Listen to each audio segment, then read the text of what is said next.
Good afternoon, everyone. I'm Hasta. I work at ShareChat, which is an Indian startup, but it's large enough that it's not a startup anymore. We are a $5 billion company. We have opened up offices in London. We are hiring in London as well for the AI team specifically. A little bit about me. So I lead the AI for short videos recommendations at ShareChat with a separate app called Moj. I'm based out of London.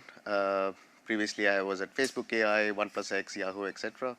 I worked. My PhD is in machine learning from ETH Zurich. Usually, like I'm interested in problems around machine learning, recommender systems, personalization, and user behavior modeling, and privacy and fairness.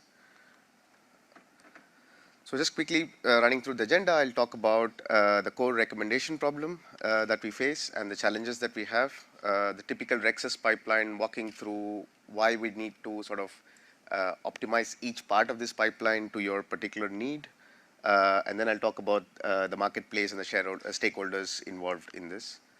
It will not be a deeply technical talk about modeling, etc., but it's mostly about how do you set up the Rexus pipeline and tackle the problems as in each of the stages. So very quick introduction to the company. So we have two apps. One is called ShareChat. The other one is Moj. ShareChat, think of it as a mixture of Twitter, Pinterest, and Reddit. We have about 180 million user base, 30 plus million creators on it, average time spent of 30 minutes, and it's a multimodal sort of app where people share text, images, videos, etc. And then there's Moj, which is very similar to TikTok. So this is India's #1 short video app with 160 million user base, again 30 plus million creators, 30 minutes plus time spent average every day. Most of the work that I do is on Moj, so we'll talk about this in today's talk. So coming to the core recommendation problem, right? So the challenges that we face are our corpus size is millions of videos, right? So we have every hour tens of thousands of videos being uploaded by different creators. And I mean, just to put it in perspective, Netflix in total across all their videos, movies and episodes, the number of videos that they have, the content universe that they have, we add that every hour. So our content generators, although these are just 15-second, 20-second video clips, but the content universe is exponentially expanding for us, right? So every hour we add all of Netflix again. And then being a short video app, our end-to-end latency requirements are really tight. So we have like maybe max hundreds of milliseconds, 400-500 milliseconds per request, in which time we have to serve the next 10 videos that a user would consume. And then there's a problem of multi-objective optimization at multiple levels. So there's there's success for a particular single video, there's success of a session, there's success of a user journey. So there are multiple objectives that we are tackling. And this is only from the user perspective. And then if you add in the creators and the content managers, so then there's like another set of objectives that get added, which could potentially be competing against the user objective.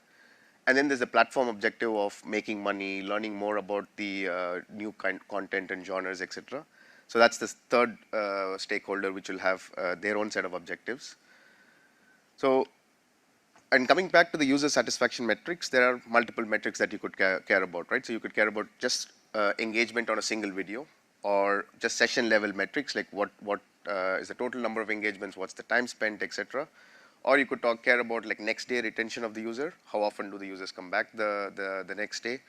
And then you could care about more long-term metrics, like how engages the user in a week, in a month, and so on, right? And then you add in other things like, there are social metrics to be added, which is including fairness for retention, for the creators, including objectionable content, like, the amount of ads that a user sees. So there's lots of metrics that go into just the user piece.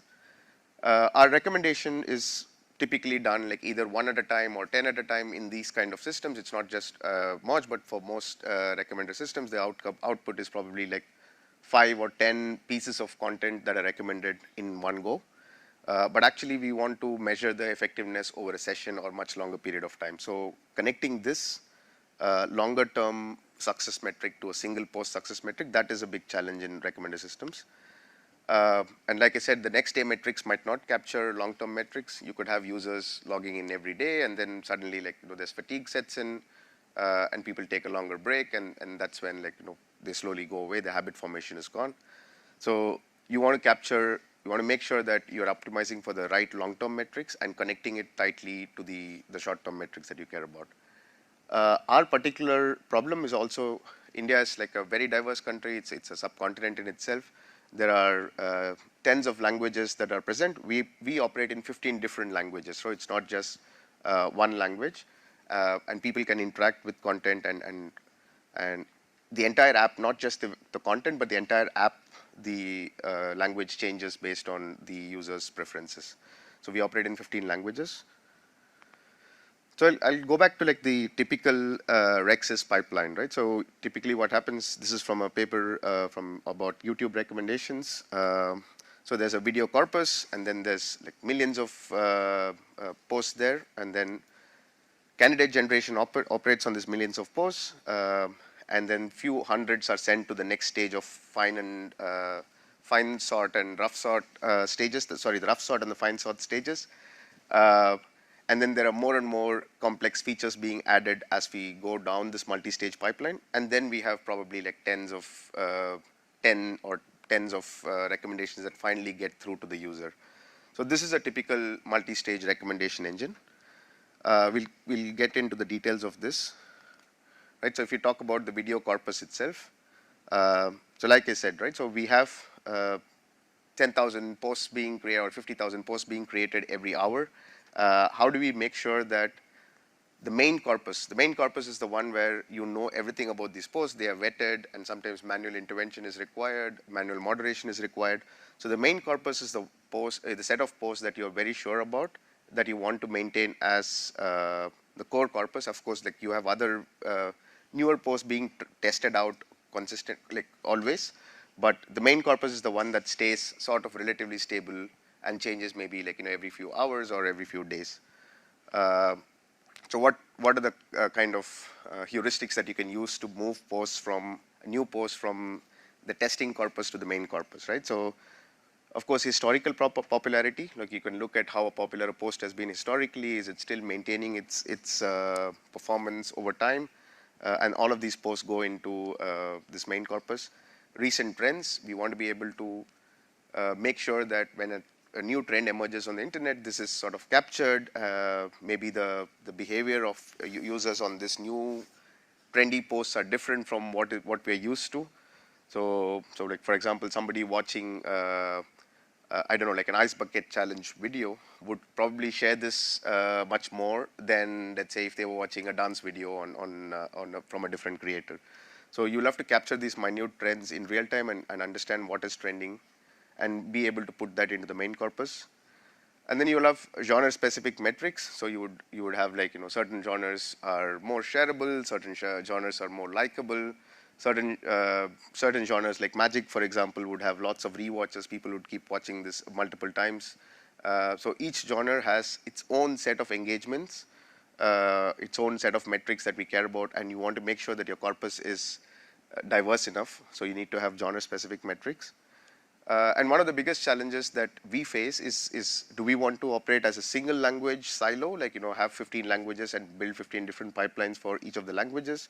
Or do we do multiple languages in the corpus and let the final stages decide what to show to the user? Do we override a user's preference for a language when we know that this user would like content from a different language, for example? There are lots of language agnostic content. So understanding this and making this call is through experiments. So all of our decisions in all of this, in the entire talk, the decisions are based not on just on the hypothesis, but on A/B testing. So we are actually doing this live at any given point in time. We probably run thousands of experiments in parallel online, and we are continuously measuring the performance of many of these decisions or hypotheses, and are changing around based on the results. So going back, like we talked a little bit about corpus selection. We'll move on to candidate generation. So here we want to go from like maybe, like I said, select from this corpus of millions to go to maybe tens of thousands of candidates.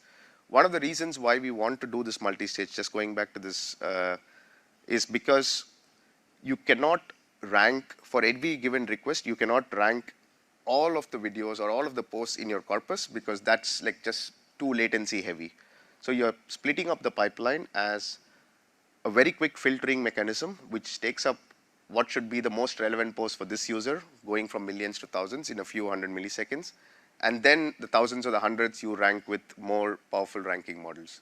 And sometimes even this is not enough. To have just one ranking model on top of the candidate generation, you would want to pipeline this more. This funnel shape can be decided based on the amount of posts in your corpus and the amount of posts that you want to give as an output and your latency requirements. For instance, it's okay, for example, to wait about maybe 2 seconds for your Netflix recommendations to load up, because at the end you're going to consume it for much longer. Whereas for a short video platform, this requirement is much, much smaller. You want to do it in like 200-300 milliseconds. So yeah, going to candidate generation. So we are going from, like I said, millions of posts to maybe tens of thousands of posts candidates, right? So typically there's lots of candidate generators, not just one. There'll be many heuristics based on maybe language, genre, trending. There could be like other business requirements of like pushing a few creators because they are new on the platform and you want to have them, so you'll have a separate pool for new creators and so on.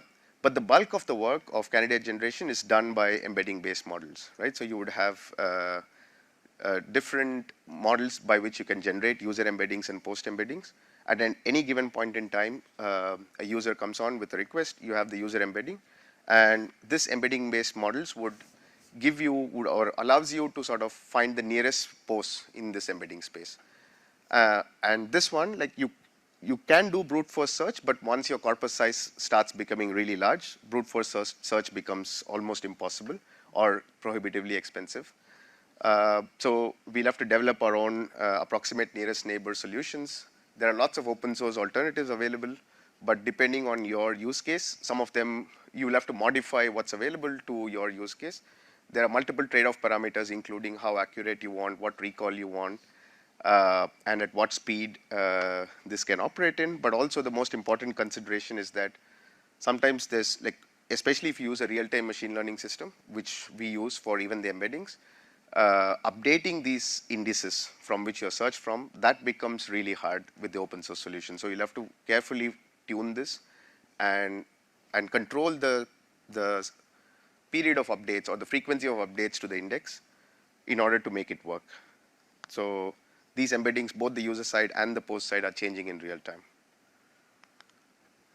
Right, so this is about candidate generation.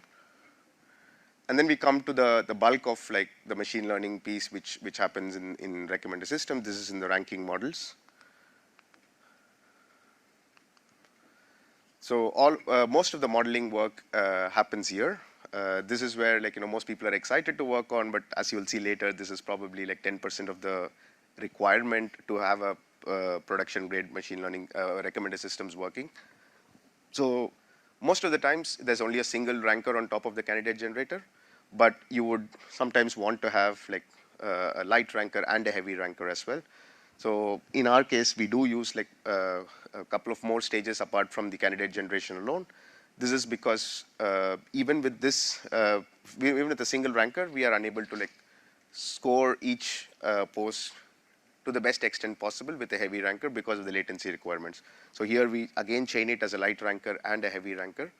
And typically you would see that the light ranker has a latency budget, and you would have a few features that are available at the light ranker stage, which are probably not as complex. Mostly these would be counter features, which describe the post, which describe the user, and maybe some cross features.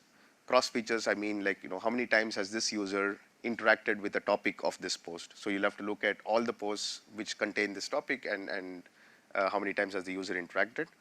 And then when you move to the heavy ranker, these features become more complex. So you can do multiple sort of like cross features there. You could do like how many times has this user interacted with a creator from this location producing this topic content, right? So this you're doing like multiple crosses there.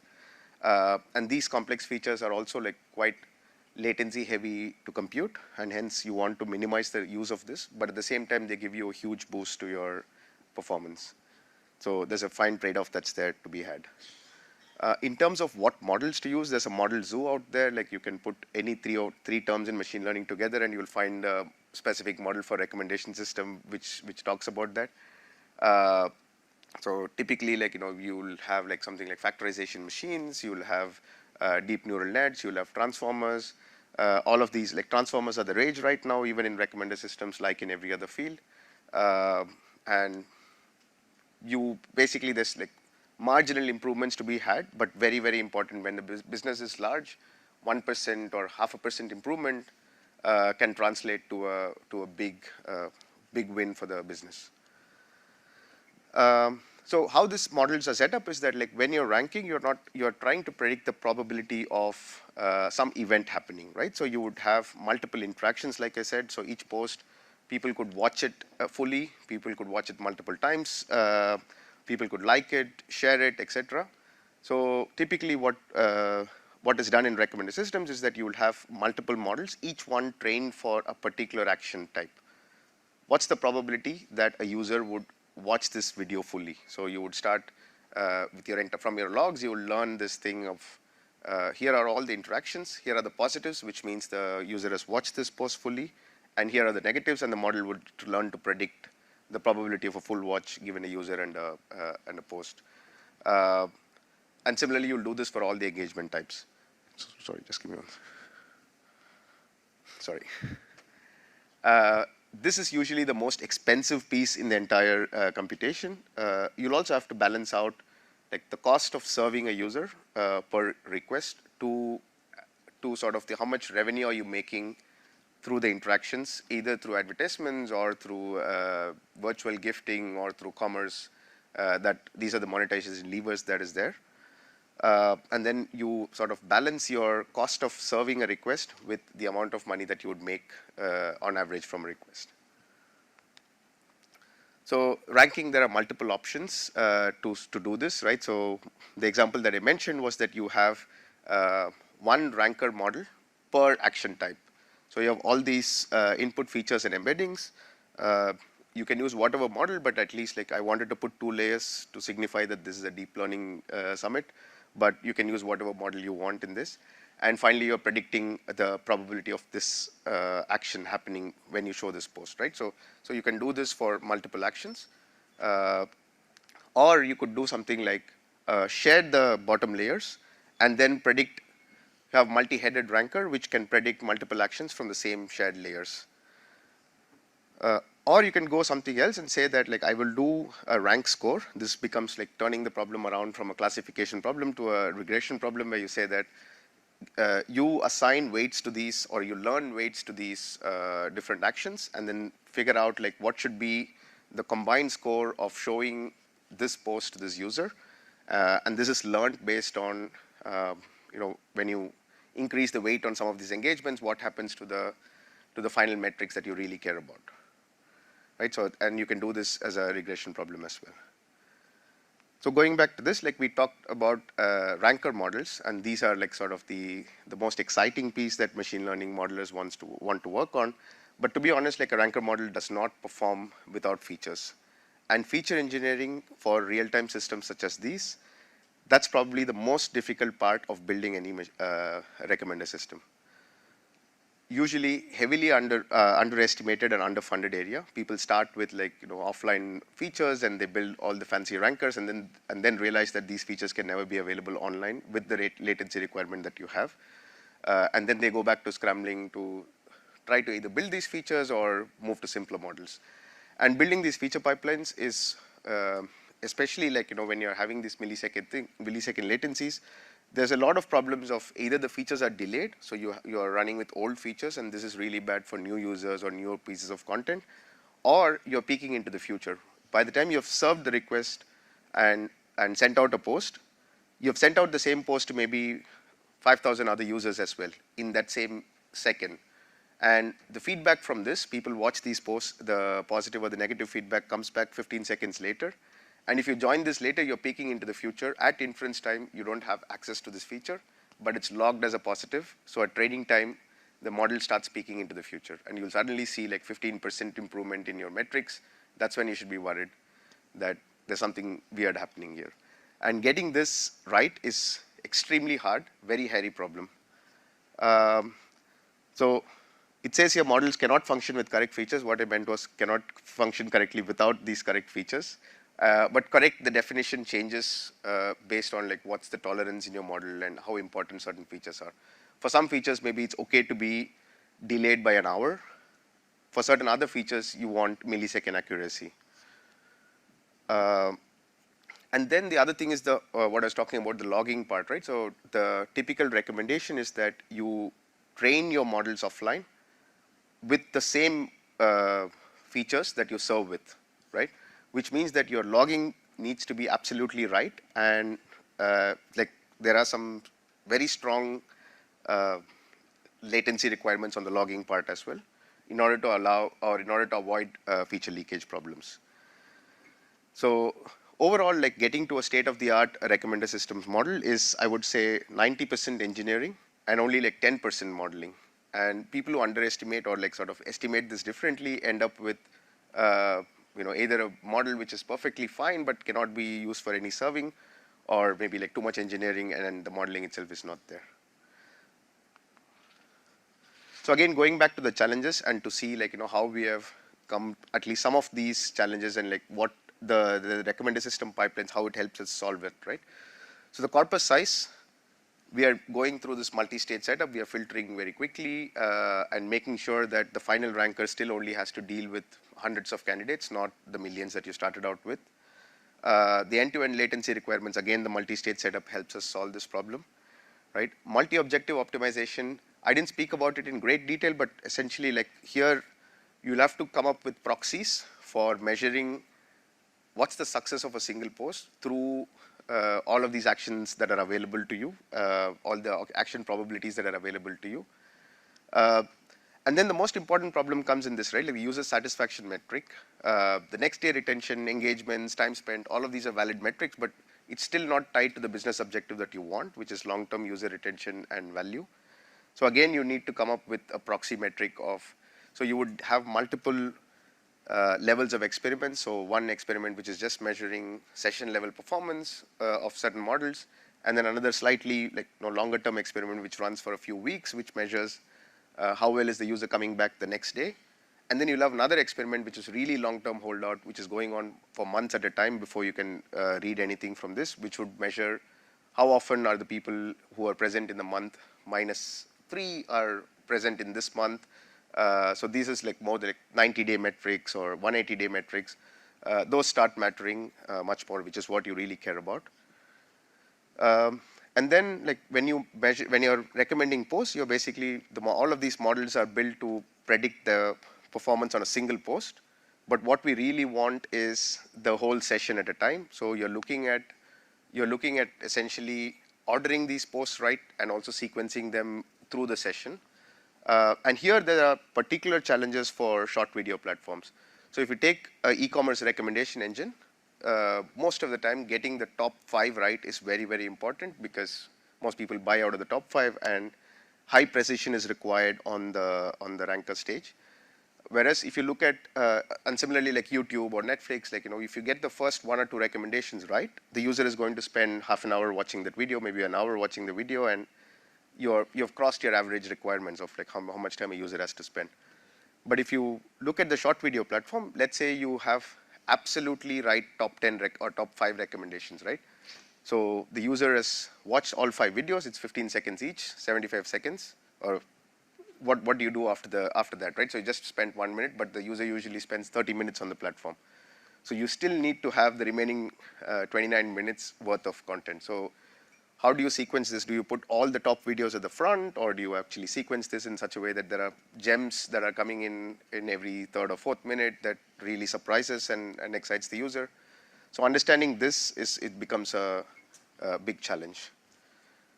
Again, like next day metrics do not capture the long-term metrics, right? So if you put it all together, if you're putting it all together, like, if you're training candidate generation model to focus on recall over precision. So the similar models could you want to make sure that this has very high recall. Train your ranker models to focus on the precision. So you have this balance between recall and precision. As you go down the multi-stage pipeline, more precision, less recall. And then you learn a combiner function to learn this individual action rates with longer term. The most important insight that I hope to leave you with is that multi-stage is not just a accuracy and cost trade-off. We are not doing this only for latency and cost reasons. There is an inherent benefit of having multiple models wetting a piece of content and saying this is good.